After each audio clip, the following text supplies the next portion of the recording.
So we are going to be making a contact print of the transparency that you had made from one of your photographs. So to start off with, you're going to need some equipment. You're going to need a board, and every enlarger has a board. And you'll also need a contact printer that has the glass carefully attached to it, and also photo paper that you've been given that is safely stored away in the envelope and black bag. Remember, do not open your photo paper in regular light. Only open it in the dark room when the safety lights are on and everything else is dark. So the first thing you're going to do is turn your enlarger light on and set your aperture to be the very brightest light it can be. This allows you to be able to see the projection onto your contact printer. So right now, the size of my light is very small. What I want is to make it larger so that it fills up the entire contact printer. So to make the light bigger, I'm going to just raise my enlarger up, and that automatically makes the size of the light bigger and fills up the space.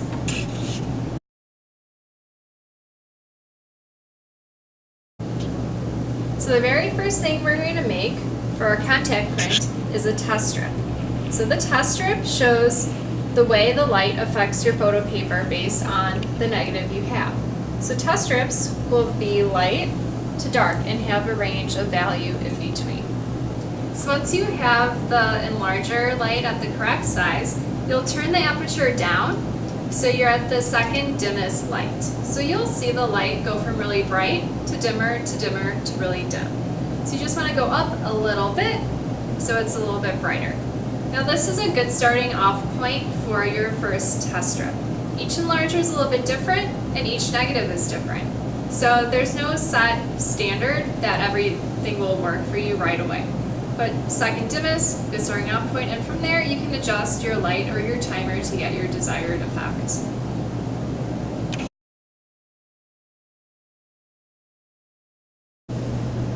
So when making test strips, you want to set your timer to 3 seconds.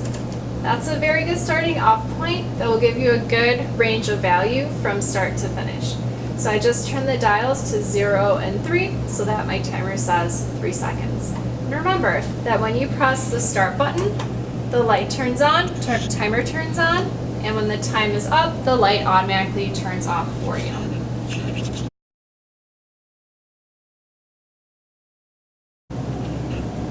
So once you have the light at the second dimmest, you'll be able to take your transparency and make your very first test strip. So with the test strip, it shows you how the light affects your photo paper at different times. So your test will go from light to a little bit darker, to a little bit darker, to really dark. And this will tell you what to set your enlarger for in order to get your good final print. So in order to make your test strip, you're going to carefully take your photo paper out, and remember it's been in an envelope, inside a bag, safely tucked away. Making sure your light is off, you'll take a test strip, size out, and then securely put the bag back into your envelope. So here we have our test strip size paper. So this is a lot smaller than what your final print will be. Think of test strips as practice. It allows you to figure out what you need to do to get the final outcome. So I'm going to go ahead and lift the glass up, and I'm going to put the test strip down onto the foam. And with the photo paper, you always want to have the shiny side up. The shiny side is where the emulsion is, which is light sensitive. So shiny side up, and then you'll take your negative transparency and carefully lay it on top of your negative.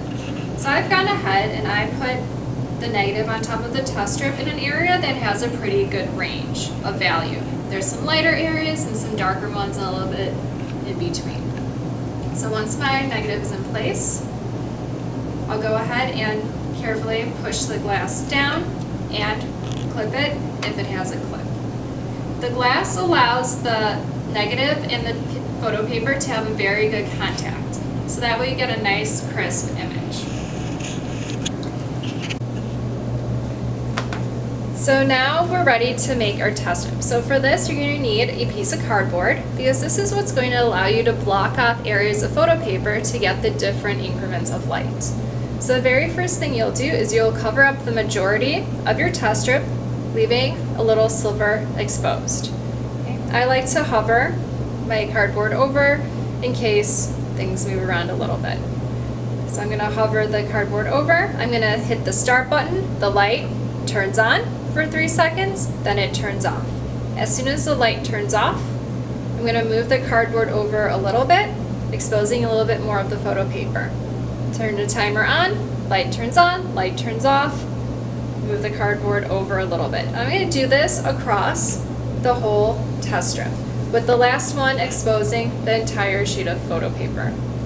Ideally, you want to go across about 5 to 6 times. This will give you a good range of value and sections to look at. Okay, so now we're going to do a test strip in real life.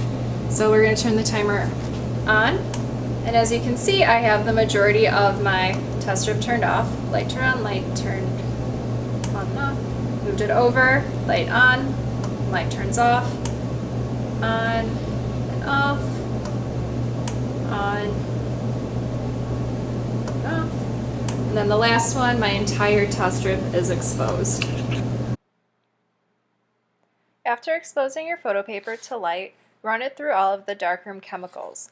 When done, go outside the darkroom to see what you created.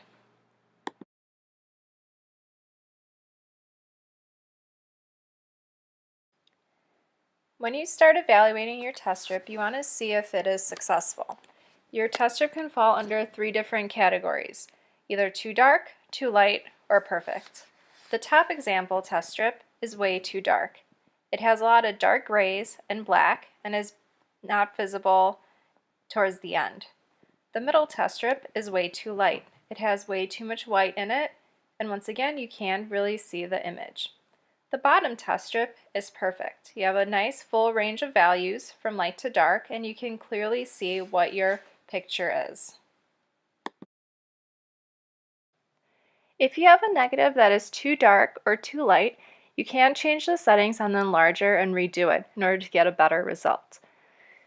If your negative is too dark, you have 2 options. You can either decrease the amount of time on your timer, so instead of 3 seconds, going down to 2 or 1, or you can make your light a little bit dimmer on the aperture control. If your time is really low, then dimming your light is probably your best option. However, if you're already at the dimmest light, then opting for less time would be your go-to. On the opposite end, if your test strip is too light, you have 2 options. You can either increase the time on your timer, so instead of 3 seconds, going up to 4 or 5, or you can make your light brighter on the aperture control by a little bit. Once again, if you are at the brightest light already, you can't get any brighter, just increase your time.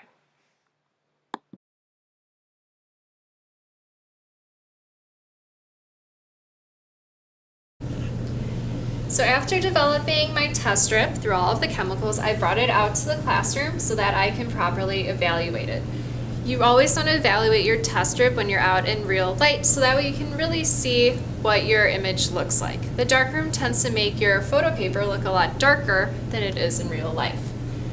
So looking at your test strip, you'll see that you have a nice range from light to dark, and each section received a different amount of time. So when you're looking at this, you want to figure out which section looks the best. So the one on the far left is a little too light. You're not getting any of the darker values, you're not getting any of the true black, it's just a lot of white, and really light gray. On the opposite end, your last one is too dark. It's a lot of black and darker grays, and you're not getting any of the lighter colors. You don't have a good range. So ideally, you're going to be somewhere in the middle. On this test strip, I would say the second section is a pretty good one. You have some lighter values, you get some darker ones and some of the little droplets. So that second one is going to be your perfect one. Every test strip is different. So your test strip is going to look very different than your classmate's test strip. And each negative will react differently to how the light affects it. So you really have to make a test strip every time you have a new image and evaluate it accordingly.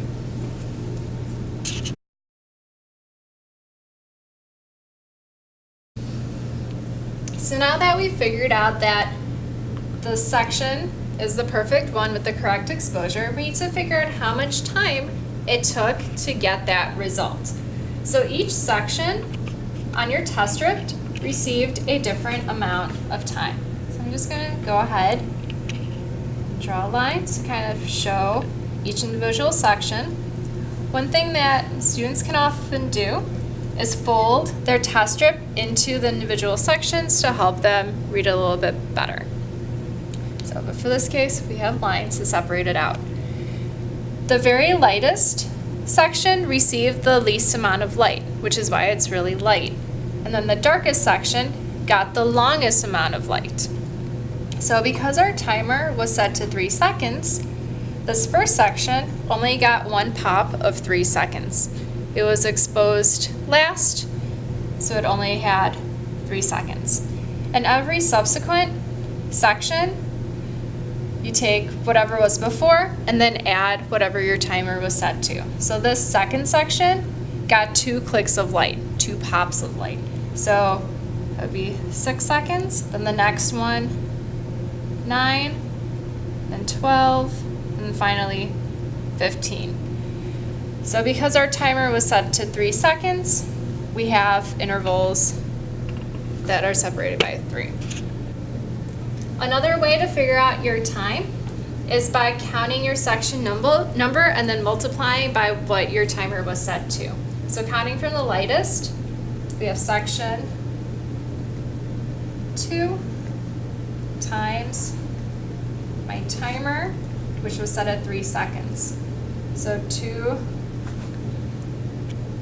times 3 equals 6 seconds, which is exactly what we have figured out the other way. So either option works well. Do whatever is best for you and easiest.